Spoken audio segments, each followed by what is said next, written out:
Hari ini saya diberikan tema Cultivating Life of Prayer. Oke, coba pikirin ketika mikirin hal yang buruk tentang doa, hal yang negatif tentang doa. Begitu dengar kata doa, ada hal yang berat. Apa yang ada di bayangan kamu? Coba pejamkan mata. Begitu dengar kata doa, hal yang berat. Coba pejamkan mata dulu. 5 hitungan. 1, 2, 3, 4, 5.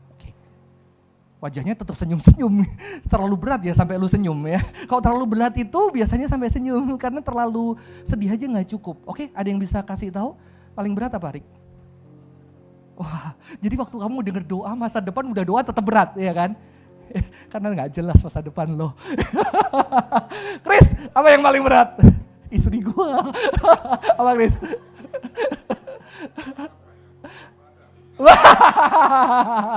Berat badan. Oke, sekarang lagi pejamkan mata 5 detik lagi. Yang paling indah waktu doa. Oke, pejamkan mata. 1, 2, 3, 4, 5. Oke. Pak Hendrik yang stres yang paling indah waktu doa apa Pak? Yang kebayang langsung pop up. Iya Pak Hendrik doa bertahun-tahun. Gue tahu banget. Senang? Tetap ngerasain Tuhan ada. Walaupun jawabannya kayak kok ngelewatin doang ya Pak ya. Udah 3-4 tahun lewatin doang, tapi gue kok masih hidup gitu kan. Itu ada yang senyum mungkin. Biasanya kita langsung berpikir tentang doa. Begitu berat ada doa-doa yang gak dijawab, betul gak?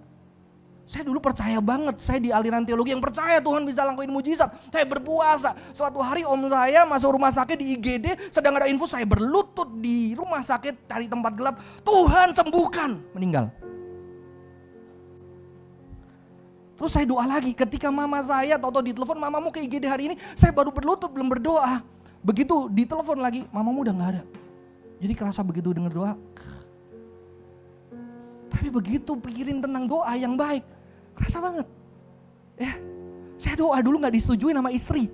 Berdoa sama Tuhan, wah tahu-tahu langsung suruh ngelamar, panik juga gak? Baru lulus sekolah Alkitab, udah sekolah Alkitab masa depan gak jelas kan?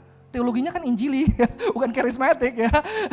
Jadi gak jelas, tahu-tahu dulu gak setuju, gak pikir masih lama. Ternyata langsung, ayo setuju kapan dilamar? Waduh serius itu. Itu ngelamar saya bilang, mah aku gak punya duit. Tapi inget banget, doa ada hal-hal yang baik, betul? Ada hal-hal yang buruk. Tapi selalu kita identik dengan permintaan. Salah enggak? Enggak, karena Tuhan juga ngomong, mintalah ketika kamu kurang, ketika kamu gak punya, ketika kamu lemah letih, berbeban berat, datang sama Tuhan. Kadang orang Kristen sok gaya ya, kamu datang Tuhan karena ada maunya, gak boleh. Berarti lu bisa mikir lu datang sama Tuhan tanpa ada maunya. Sombong. Ya, mana ada. Akhirnya sombong ada maunya, pura-pura gak ada mau. Oh gue sih gak ada maunya sama lu, padahal ada. Jadi justru kerendahan hati kita datang sama Tuhan, gue ada maunya, Tuhan gue berat banget. Itu justru ketulusan sama kayak kamu temenmu, kamu pengen jalan, kamu kesepian, mau temen gue enggak? Gue sih gak apa-apa jalan sendirian, padahal lu butuh. Datang aja, gue lagi sendirian di sepi, bisa temen gue ya? Kalau enggak apa-apa sih, tapi gue butuh temen. Itu kerendahan hati.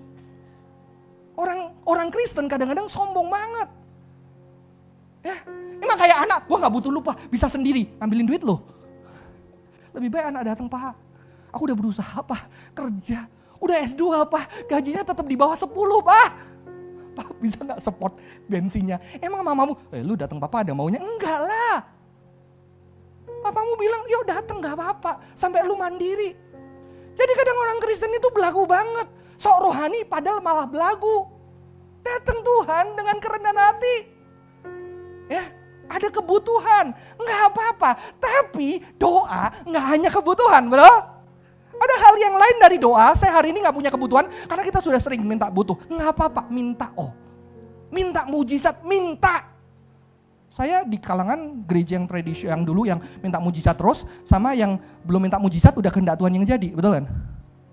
Saya beda banget, di kalangan itu, wah tahu cancer, tahu dalam nama Yesus, Tuhan bisa berubah, Tuhan bisa menggerakkan, aku percaya, puasa, aku percaya. Yang satunya belum minta, Tuhan kehendak Tuhan yang jadi, takut kecewa. Padahal Tuhan tahu gak bakal dia mati di kayu salib? Tahu, tapi dia bilang kalau bisa kehendak Tuhan, kalau bisa cawan itu. Padahal Yesus sudah tahu dia bisa minta, kita gak tahu. Keluarga kita, anak kita, orang yang kita cintai sembuh atau enggak. Tapi kita gak berani meminta. sok rohani. Ya. Jadi saya nggak bilang minta-minta terus ya. Tapi saya juga nggak bilang jangan buru-buru kehendak Tuhan yang jadi. Lu emang tahu. Kalau anak saya sakit, saya akan minta mujizat. Saya akan minta teman-teman doakan. Karena saya belum tahu dia bakal sembuh atau nggak sembuh. Tapi saya tahu kehendak Tuhan. Ketika saya berdoa saya harus mengasihi dia. Saya harus mengasihi diri saya. Saya harus mengasihi orang-orang dan bagaimana itu kehendak Tuhan yang harus saya lakukan. Tapi saya akan meminta mujizat Tuhan. Oke? Jadi jangan buru-buru kehendak Tuhan yang jadi. Bilang Tuhan gue gak tahu kehendakmu tapi gue pengen. Gue butuh, gue belum bisa kehilangan orang yang gue cintai. That is prayer. Mengawinkan antara yang kubu satunya. Tapi ternyata hari ini saya gak cuma ngajarin kita tentang doa yang seperti itu saudara-saudara. Karena praying is not just for asking things from God. Doa ternyata gak cuma minta. Orang Kristen bicara doa itu relational. Kayak sama anak kita. Kadang kita juga karena kurang relational, tau-tau anak kita baik. Pak, mau apa lo? Iya kan? Mau apa lo? Doa itu relational. Bahkan ada orang Kristen bilang, doa itu nafas hidup. Ya, doa itu nafas hidup. Nah kalau nafas kok kenapa disuruh berdoa? Yuk nafas dulu. Enggak kan? Jadi doa itu nafas hidup. Kadang-kadang perlu nafas dalam. Perlu ke gunung.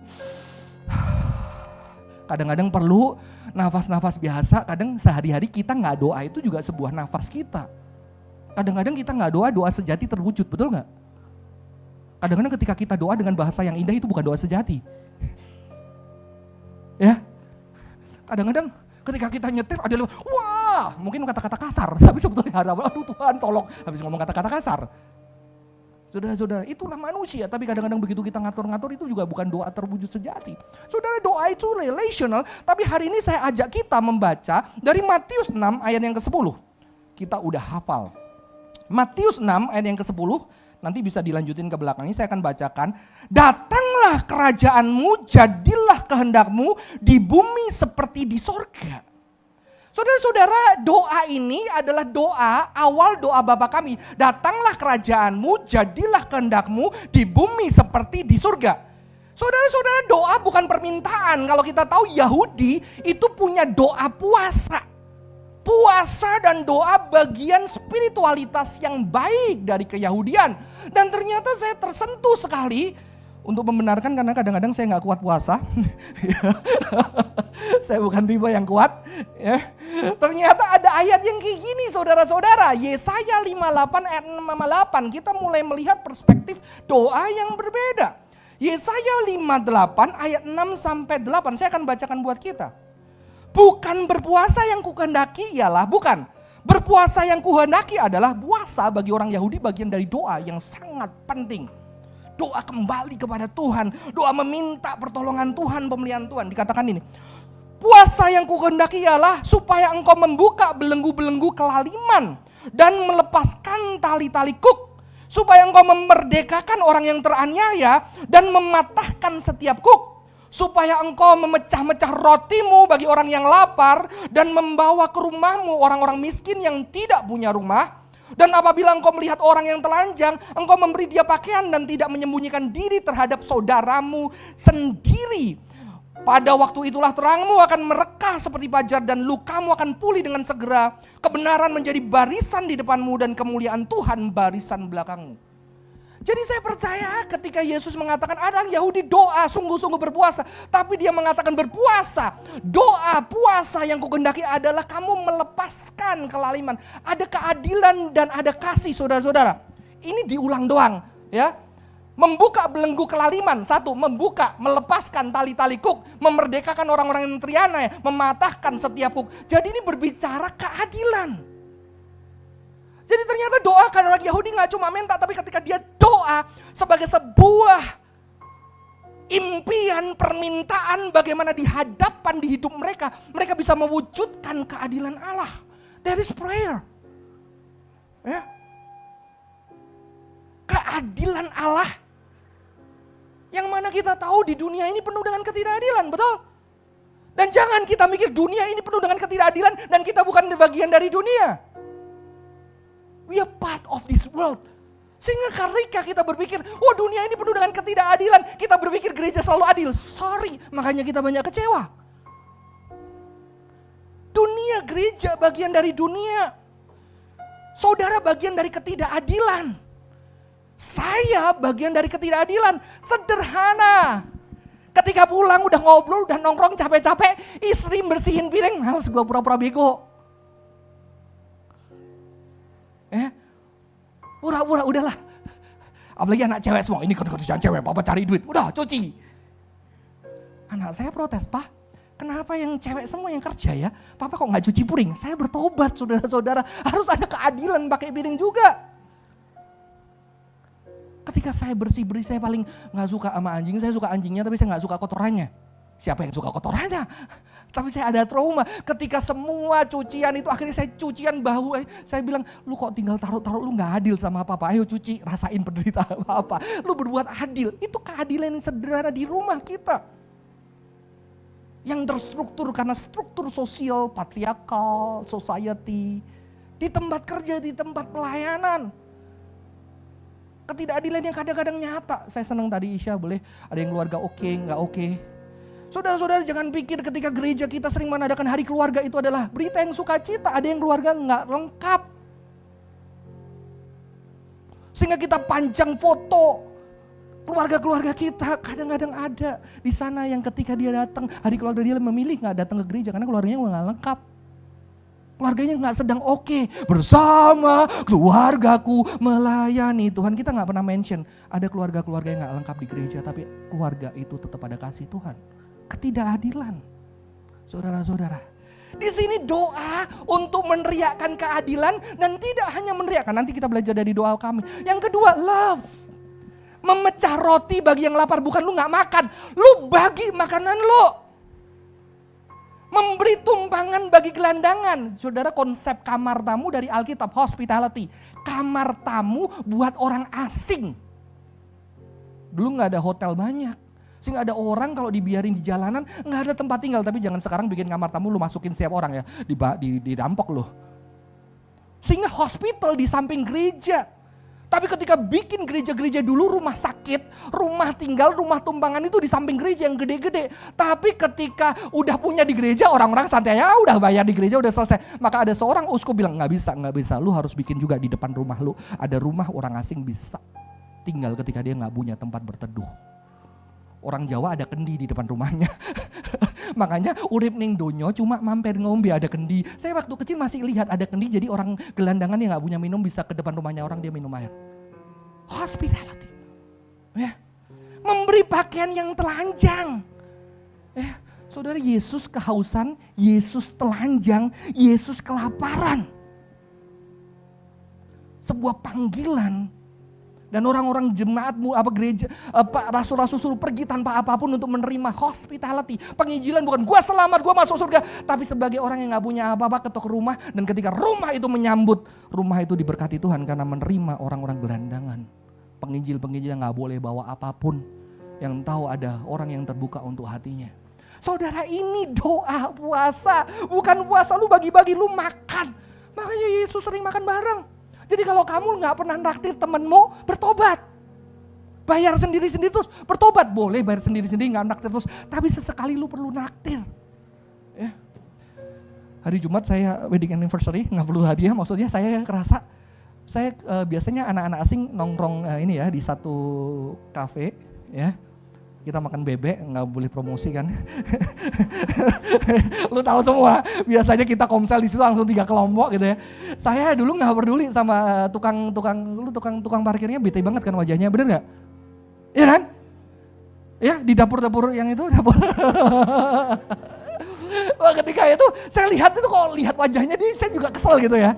Tapi saya kemarin lihat, gue kok gak pernah kayaknya, gue gak pernah perhatian sama dia ya. Akhirnya saya beli kopi saudara-saudara, ya saya beli kopi 2, saya bawa ke dia terus saya deketin dia kayak terancam gitu, saya deketin, saya kasih gini, dia, apa ini? Ngopi Pak. Oh makasih, wah wajahnya soft saudara. Soft, enak loh hari itu, cuma 25.000, dia senyum. Terus kayaknya gak mau dibayar parkirnya gitu ya. Ya saudara-saudara, sederhana. Saya kenapa cerita tukang parkir? Memberi kopi gak ada ayatnya ya. Kadang-kadang kalau makanan, saya suka seorang feminis di Jogja. Ada sekolah filsafat di Jogja, saya mau masuk di sana, bukan Kristen. Mereka punya project, oke, di hari Valentine ini coba para filosof antropolog itu boleh datang ke jalanan, coba kasih perhatian buat orang-orang di jalanan, di trotoar. Dan ada yang beliin makanan, ada yang ngasih duit, ya. Tapi ternyata ada satu wanita, seorang feminis, dia kasih bunga. Teman-teman dia, gila ngapain lu kasih bunga? Dia butuh makan. Dia cari duit. Tapi dia bilang apa? Saya ngamatin 1-2 jam. Orang-orang lempar uang. Gak pernah natap dia. Saya datang, saya kasih bunga. Supaya dia tahu. Dia manusia yang berharga. Non-Christian. Ada satu gereja, saya udah cerita, di Surabaya. Suruh misi, tapi misinya suruh cari sendiri. Jadi setiap keluarga boleh angkat orang tua asuh, cari sendiri di jalan. Enaknya lu ngumpulin gereja, lu tinggal transfer, ya kan? No, nggak personal. Kumpulin sendiri. Saya ingat koko saya cerita, dia kumpulin ketemu trotoar anak, kamu mau disekolahin, ketemu sama keluarganya. Dan mereka diwajibin setahun 2 kali ngajak keluarganya, mereka satu keluarga dengan keluarga makan bareng. Dan koko saya bilang, pengennya dia memberkati, tapi dia bilang, cuma makan di pizza. Satu keluarga itu datang dengan pakaian terbaik yang tetap tidak terbaik, bingung makan pizza kayak gimana. Tapi dia juga ngerasa terberkati ketika makan bareng dengan orang-orang yang seperti itu. Saudara-saudara, inilah doa. Inilah puasa yang Tuhan inginkan, ada keadilan, ada cinta yang nyata. Yang bisa dirasain, yang gak cuma dirasain orang yang menerima kasih dan keadilan, tapi dirasakan orang yang menyatakan kasih dan keadilan. Karena dia bukan lebih baik, karena dia juga sama dengan orang-orang itu, betul? Saya pernah satu gereja melayani, terus akhirnya beberapa pimpinan gereja mengatakan, gak usah bagi-bagi, mereka datang karena makanan. Coba gak dikasih makanan, pasti gak datang. Saya cuma bilang, kita datang karena apa? Masih mending mereka makanan. Kita butuh pengakuan, kita butuh diterima, kita butuh pujian sebagai manusia yang terbatas. Tapi kita sok gak butuh itu. Padahal ketika tidak dipuji, ketika kita disindir, kita kecewa. Kita sama. Mereka butuh makan karena gak makan, kita udah bisa makan, saudara-saudara. Ya sih. Saudara-saudara, ini doa. Dan ini nanti diulang di dalam kitab ini, saudara-saudara. Kerajaanmu, datanglah kerajaanmu, jadilah kehendakmu di bumi seperti di surga. Itu paralel. Datanglah kerajaanmu, jadilah kehendakmu di bumi seperti di surga. Sayangnya orang Kristen konsepnya itu evakuasi, bukan restorasi. Sehingga dunia gak adil, dunia jahat, ya udahlah, gue ke gereja menjauhkan dari dunia yang jahat. Ketika terjadi ketidakadilan, kita juga pura-pura bego karena ini rumah Tuhan, dan kita berharap suatu hari ada keadilan ketika Tuhan datang. Karena kita terlalu dualistis, kita memisahkan dunia dan kerajaan Allah. Kita pengen pergi ke kerajaan Allah, kita mau tinggalin dunia. Dan itu adalah penipuan, sehingga banyak orang-orang Kristen gak peduli hal-hal yang duniawi. Nggak peduli hal-hal yang materi, nggak pernah belajar sungguh-sungguh. Saya baru belajar, saya mau coba cari dari orang Kristen bagaimana menyembuhkan orang dengan pendekatan tubuh, embodied, holistic healing. Saya nggak ketemu, baru sampai ke teologi, filosofi dari Christianity. Tapi bagaimana ketika diaplikasikan, saya terpaksa belajar dengan orang-orang dunia, scientist, spiritualitis, somatic educator yang mereka mempelajari tubuh manusia. Begitu dahsyatnya. Ternyata ketika kita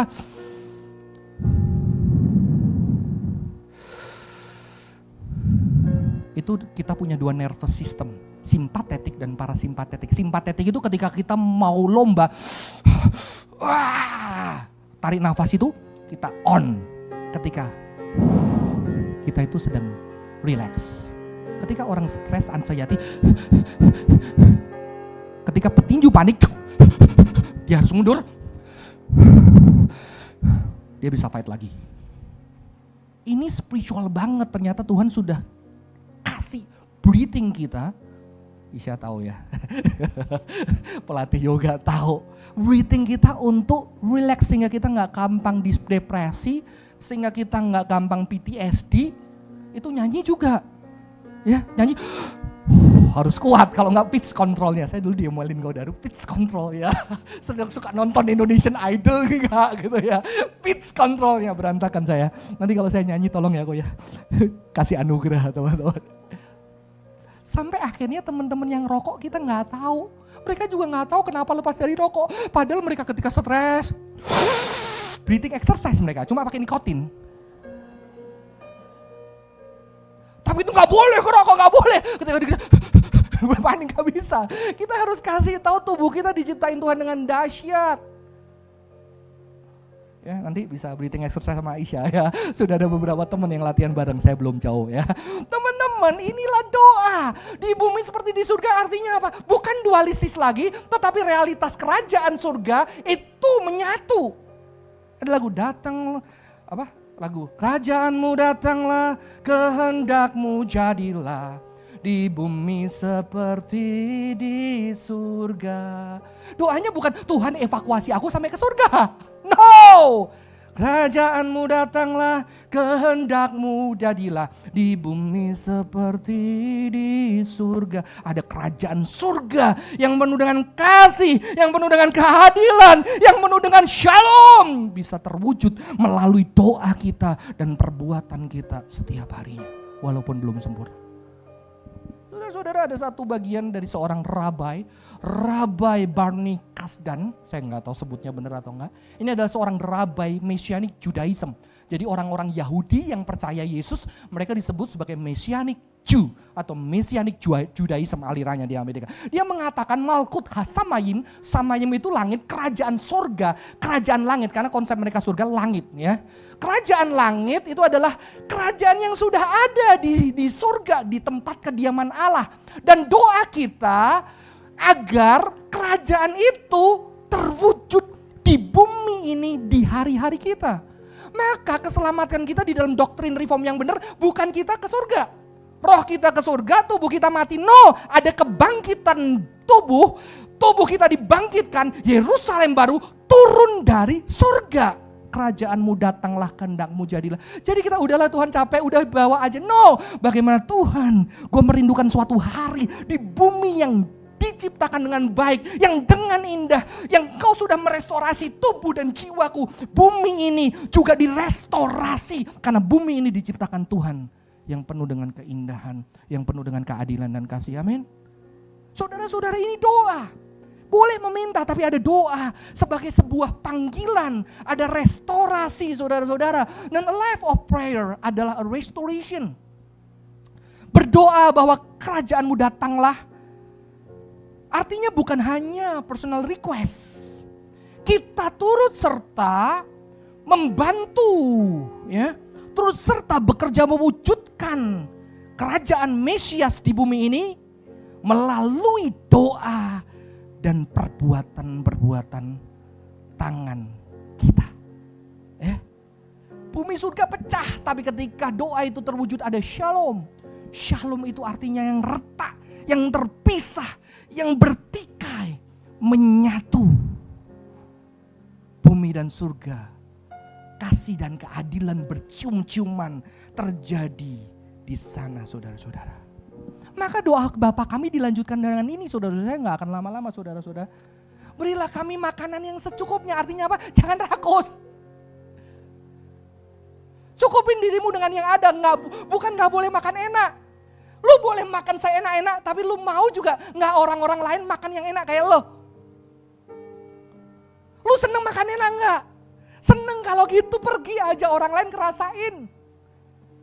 Dan kamu tahu, kamu akan lebih enak ngerasain makan enak. Ketika kamu tahu kamu enak, lu makan sendiri.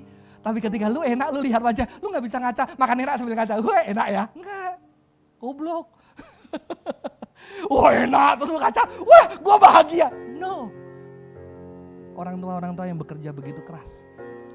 Begitu lihat wajah anaknya, Pak thank you Pak. Padahal permen beracun gitu. Permen yang bikin dia gula, tapi dia, wah Papa thank you, es krim Pak. Kita dibodohin sama dunia, kita kurang. Kita berpikir ketika kita kurang terus kita bakal puas. Terus kita cari, tapi kita gak pernah belajar puas. Kita gak pernah duduk, wah enak loh. Terus kita sama orang lain, enak gak? Enak gak? Saya seneng loh. Kalau saya makan enak, terus saya ngajak anak asing, Dan salah satu memori saya adalah, saya tahu di lidah anak asing itu tidak semua terpercaya. Tapi saya sudah tahu wajah-wajah yang terpercaya. Kalau dia ngomong enak, solid lah ya. Kalau yang tidak percaya, saya bilang, sorry, dia kurang bisa dipercaya. Ya, wah kalau Pak Hendrik Medan, wah saya tidak pernah gagal gitu ya. Pak Hendrik tidak pernah gagal. Begitu, saya tahu, saya juga kalau makan sama Pak Hendrik, ini enak, begitu dia enak, kita ketawa bareng. Makanya Yesus suka makan bareng. Kekristenan, ritualnya, upacaranya ditandai dengan makan bersama. Nanti kalau maunya keluarga, makan bareng. Terus puji masakan mama. Saya tidak selalu suka memuji sih, karena saya terlalu jujur. Tapi saya lihat kalau waktu saya puji istri saya, waduh bahagia banget dia. Ya. Tapi jangan kalau nggak enak pura-pura muji ya, disuruh ngabisin habis loh. Teman-teman, ini real, secukupnya. Kita diajarin nggak cukup, dengan nggak cukup kita bahagia. No, cukup. Sekarang siapa yang masih menikmati all you can eat? Saya nggak mau makan all you can eat lagi. Rapot merah. Saya mau menikmati lebih lama, teman-teman. Udah nggak bisa, tapi kalau dibayarin ya haleluya puji Tuhan kan. Tetap dimakan tapi enaknya berapa menit? Enaknya sebentar doang. Ya, tetap mau dibayarin gitu ya. Saya nggak ngajak kamu, tapi lebih baik enggak. Karena tubuh saya harus dijaga, anak saya masih kecil, saudara-saudara. Saudara-saudara, kenapa kita lupa bahwa Alkitab mengatakan yang berbahagia adalah tangan di atas. Kita berpikir kita dapat semuanya, kita kaya. Padahal ketika kita dapat, kita cari terus, kita gak pernah puas, kita gak kaya walaupun kita kaya. Orang yang kaya adalah orang yang bisa berbagi. Kadang-kadang saya bilang sama, kasihan ya teman gue gini-gini, kasihan ya teman gue ini, kasihan teman gue ini. Teman gue bilang, lu itu lebih miskin gila. Lu rumah aja kagak punya, temanmu udah punya rumah di Kelapa Gading. Oh iya juga ya. Iya juga gitu kan. Teman-teman belajar cukup. Thanks God. Belajar berbagi. Makanan yang secukupnya. Minta ampun atas kesalahan. Artinya apa? Kita bagian ketidakadilan, kita bagian ketidakcintaan ya. Nggak rohani kita ini, kita butuh anugerah tiap hari. Dan kita butuh minta ampun kepada Tuhan. Kita butuh meminta ampun kepada sesama kita. Kita juga salah. Banyak salah. Yang kedua, mengampuni kesalahan orang lain. Love, forgiveness, ini kerajaan Allah. Ini doa Bapa kami itu dipanjatkan untuk diwujudkan.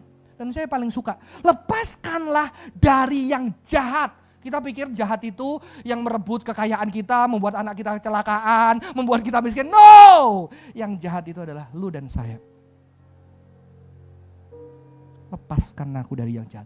Karena kalau sekeliling kita jahat, kita gak jahat, it's okay. Tapi gua dari yang jahat ini. Saya suka temen pernah cerita. Gua ada di satu pelayanan yang sampai gua kalau tetap di sini gua jadi jahat.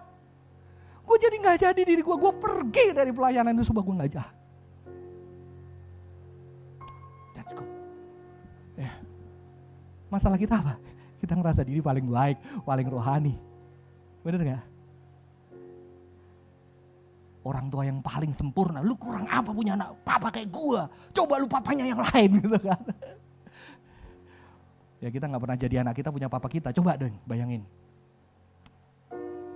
Saudara-saudara, ini adalah sebuah doa untuk kita mewujudkan justice and love yang nyata di dalam kehidupan kita. Sederhana di rumah, di keluarga, pertemanan. Sebagai hamba Tuhan, kalau di gereja tradisional paling seneng ya, kita hamba Tuhan ditraktir terus karena paling miskin gitu kan. Tapi kadang-kadang pernah mikirin gak? Kadang orang kita, teman kita majelis juga seneng loh kita beli walaupun kita gak mahal, betul kan? Iya gak Pak Hendrik? Saya udah traktir Pak Hendrik loh. Pak Hendrik sukses daripada saya seneng. Bukan karena balas, karena traktiran saya kalah dibandingin traktiran Pak Hendrik. Dan saya bersyukur Pak Hendrik sejak di sini belajar menerima takdirannya orang biasa gitu loh. Yang biasa, dan kita bisa minum kopi yang sederhana dan kita bisa berbahagia as a family. Karena saya juga pengen merasakan bagaimana berkatin orang. Saudara-saudara, it's beautiful. Dan ini adalah sebuah panggilan doa dan kita perlu cultivate. Cultivate itu kita olah. Kalau orang cultivate di dalam bahasa timur itu mengolah tenaga dalam gitu ya. Tapi cultivate ini lebih ke arah orang juga mengerjakan tanah, mengolah tanah itu juga cultivating ya. Jadi cultivate itu kita perlu latih tubuh kita. Latih untuk kesadaran bahwa kita gak pernah cukup, kesadaran bahwa kita gak adil, kesadaran bahwa kita nyakitin, kesadaran bahwa kita juga disakitin, kesadaran bahwa kita jahat dan kita datang, Tuhan lepaskan gue dari yang jahat. Supaya kembali aku bisa mendatangkan kerajaan Allah yang penuh dengan kasih dan keadilan di bumi ini. Mulai dari diriku, kadang-kadang kita juga gak adil dengan diri kita, betul? Saya ketemu anak-anak muda yang hatinya cuma buat keluarganya. Ketika dia cerita-cerita, kok keluargamu lu mana? Lu gak pernah care sama diri lu, gak adil terhadap dirimu. Padahal Tuhan mengatakan kasihlah dirimu. Ada satu teman ya, saya bilang coba taruh sini. Wah, embodiment ya. Taruh yang berharga di sini di tanganmu. Bayangin ya. Dia taruh di dadanya. Oke, gue tahu itu kira-kira siapa. Ada dirimu gak? Gak ada. Oke, taruh lagi. Taruh dirimu di sana. Taruh dekat ke dadamu. Dan anak ini sampai nangis. Ternyata gue gak pernah kasih, gak pernah adil sama diri gue. Gue terus paksa diri gue terus sakitin untuk gue bisa nolong keluarga gue. Ketidakadilan terhadap Tuhan, terhadap diri, terhadap semua. Juga ada anak-anak kecewa sama Tuhan. Padahal Tuhan kasih bilang, oh pilih ini. Gak bilang, gue malas sih bela-bela Tuhan sih ya. Gue gak suka bela-bela Tuhan. Tapi lu yang bikin masalah sendiri, lu tanggung jawab sendiri, jadilah. Kenapa lu salahin Tuhan? Saya tidak di dalam rangka, jadilah orang yang bertanggung jawab dengan keputusanmu. Kita sering juga tidak adil terhadap Tuhan. Kita udah banyak pilihan, kita tahu kayaknya ini, kita ambil dan kita bilang, kenapa Tuhan kayak gini? Kita gak adil terhadap diri kita gak teradil terhadap sesama kita. Sadari ini saudara-saudara dan minta ketika berdoa, Tuhan aku mau wujudkan kerajaan Allah di bumi seperti di surga. Saudara, saya akan akhiri dengan sebuah kisah novel yang ditulis oleh Pramudia Anantatur, bukan orang Kristen, ini orang Blora ya. Orang Blora ya, seorang sastrawan yang di era salah satu pemimpin di Indonesia, dia dibuang di Pulau Buru karena tulisan-tulisan sastra dia tidak boleh dibaca karena melawan terhadap kekuasaan dan ketidakadilan. Dia dibuang di Pulau Buru, namanya Pramudia Anantatur. Ya, dia nulis 4 tetralogi. Yang pertama adalah Bumi Manusia, dan novel ini dijadikan sebuah landasan di sekolah filsafat untuk membahas teori postkolonial. Bagaimana negara-negara hasil kolonialisme itu menghasilkan agama yang seperti apa, masyarakat seperti apa, yang sebetulnya tetap ada struktur kekuasaan dan tetap ada penindasan. Ini teori postkolonial. Ya. Dan ternyata di kisah itu saudara-saudara, ternyata hukum-hukum yang masuk di Indonesia adalah hukum-hukum warisan Belanda Kristen. Dan Kristen masuk di dalam propaganda juga digunakan untuk menjadi agama penjajah. Maka tidak heran orang-orang zaman dulu begitu tahu orang Kristen, lu agama penjajah lu, karena ada sistemnya. Karena Belanda adalah negara Kristen dan ada aturan-aturan hukum yang tidak adil, dan ada seorang wanita muda yang bernama Nyai Ontosoroh yang akhirnya orang-orang Belanda itu nggak bisa menikah. Karena banyak wanita Belanda yang dibawa dari Belanda itu nggak bisa bertahan, mati semua di perjalanan, saudara-saudara. Akhirnya mereka menikahi wanita lokal, karena kalau menikah wanita lokal, mereka lebih bisa bertahan tinggal di perkebunan-perkebunan. Karena mereka punya gairah seksual dan segala macamnya. Sehingga banyak nyai, istilah nyai itu dari ini. Ini sejarah Indonesia keren banget. Anak saya udah baca, yang sesi 1. Saya udah 4-4-nya sudah. Dan ketika ada nyai ini yang akhirnya dinikahi menjadi gundik-gundik, prianya tetap punya istri di sana, yang akhirnya menghasilkan keturunan, tapi mereka tidak pernah mendapatkan warisan. Karena keadilan, padahal semua yang memegang kendali itu bisa maju adalah nyai ini yang bernama Darsiah atau Nyai, lupa namanya saya. Dan akhirnya dia punya anak wanita Belanda. Dan ketika suaminya mati, hartanya harusnya masuk ke ini. Tapi hartanya masuk keluarga-keluarga yang di sana. Sehingga hukum tidak berpihak kepada mereka. Tetapi ini dia punya anak resmi yang harusnya dapat harta. Sengaja dianggap dia tidak bisa merawatnya. Dan ini anak harus dibawa ke Belanda. Padahal anak ini udah menikah dengan seorang pria yang bernama Minke. Ya. Seorang pria yang terdidik secara Belanda. Tapi harus dipisahkan. Dan mereka berjuang secara hukum untuk memperjuangkan keadilan yang tidak adil. Ya. Dan mereka berjuang, tapi saya suka ending dari film ini ya. Saya merasa perjalanan salib bukanlah kelemahan. Perjalanan salib ketika Yesus melangkah, langkah demi langkah di dalam ketidakadilan. Di dalam begitu jahatnya manusia. Dia berjuang memperjuangkan kasih sampai di puncak ketidakadilan tertinggi terhadap yang punya surga, yang punya bumi ini. Kasih itu dinyatakan. Saya suka bagian tadi mengatakan apa? Kita kalah. Kita kalah. Tidak. Kita sudah melawan. Sekuat-kuatnya. Sehormat-hormatnya. Mahatma Gandhi belajar dari khotbah di bukit. Ketika negara Kristen menjajah, dia menggunakan Alkitab. Melawan dengan kasih. Sehingga dia berdiri maju ketika orang India gak boleh masuk. Dia maju bersama dengan ratusan orang India. Dipukulin, tidak memukul. Berdarah-darah sampai yang memukul merasa sudah stop. Kekristenan bukan sesuatu yang lemah. Kekristenan ada keberanian. Berjuang, berdoa, berjuang mendatangkan kasih, keadilan sampai sekalipun kita harus menjadi korban. Tapi kita tidak pernah kalah. Kekalahan salib menunjukkan kemenangan. Amin. Perjuangan keadilan di tempat kerja, di rumah, di dalam relasi kita dengan orang yang kita cintai, di dalam keluarga kita, dengan pasangan kita, anak kita, orang tua kita, mertua kita. Mari datangkan keadilan dan kasih. Walaupun kadang ada penderitaan. Terus berdoa. Terus maju mengasihi dan mendatangkan keadilan.